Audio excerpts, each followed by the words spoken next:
is in for the Philadelphia Eagles.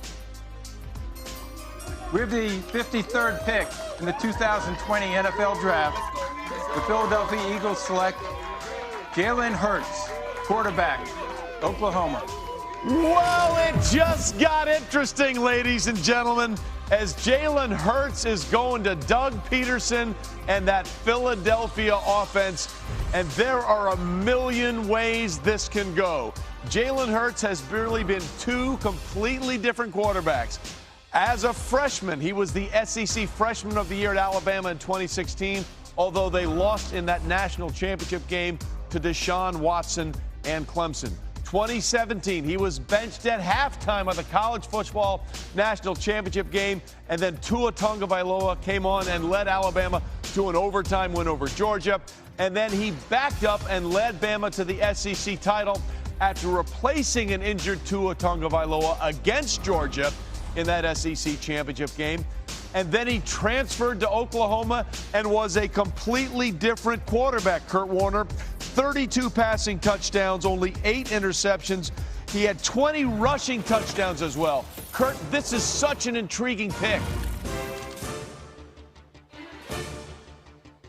You're exactly right, Trey. I mean, you got your $100 million man there in Carson Wentz, but when you look at this guy in Jalen Hurts, he's a winner. You talked about it. No matter where he's been, no matter what you ask him to do, he just finds ways to win. And to me, when I look at a guy in the NFL and I say, who does he remind me of? He reminds me of a guy like Russell Wilson.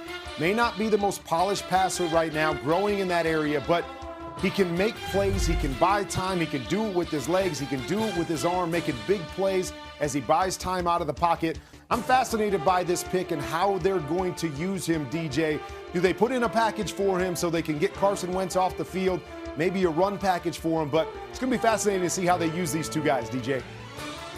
Yeah, you got a very creative play caller there in Doug Peterson, and you want to use that quarterback run game, but we've seen with Carson Wentz, you just don't know if he's going to be able to hold up. So now you have an opportunity to put some packages together with Jalen Hurts, particularly when you get down there in the red zone, where I think you can get him on the field early. But more than anything else, this is insurance. The Eagles have always invested heavily in the backup quarterback position. This time, Lewis, they do it with draft capital. Yeah, I'll tell you what. Look, Jalen Hurts is someone who right now should be thanking his lucky stars that he goes to get coached by a guy like Doug Peterson. I've said all along many, many times that quarterback development and quarterback success a lot of times is predicated as much on where you go and who you're surrounded with as it is on your own work ethic and your own ability and talent. Going to Philadelphia, playing behind Carson Wentz, being coached by Doug Peterson, you couldn't ask for anything better. I think this is a tremendous opportunity for both the organization and the player, Mel.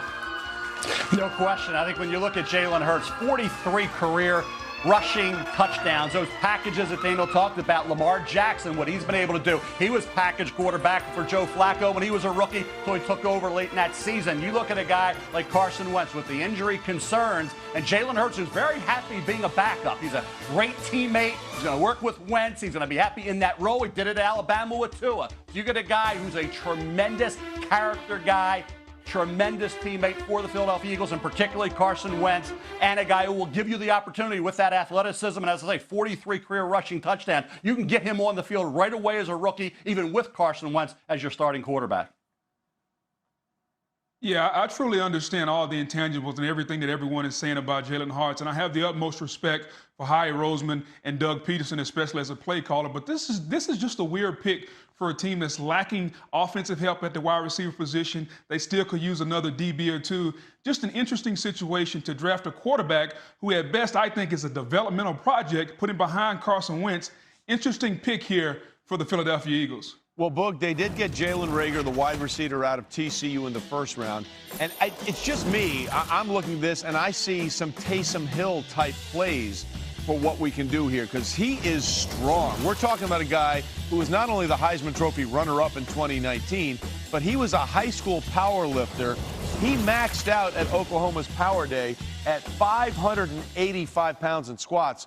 So when you're looking, Lewis, real quickly, when you're looking at this in the ways that he can be used, I think with a creative play caller, you could find really dynamic plays out of him this season. Yeah, you absolutely could. Just think about what New Orleans does with Taysom Hill. I mean, you could do some of the same types of things. You could bring him in and have him be a dual run pass threat and just take Carson Wentz off the field or leave Carson Wentz on the field. I'm sure Doug has thought about all of that. I'm sure this is something that's been well thought out. And again, I think this is definitely a win for the player in particular. You can argue with whether or not this is the best move for the team, but for the player, it's a slam dunk for Jalen Hurts. Yeah, I totally agree. And we just saw that shot of Doug Peterson there. He was almost giddy. He was giggling how happy he was that Jalen Hurts is there.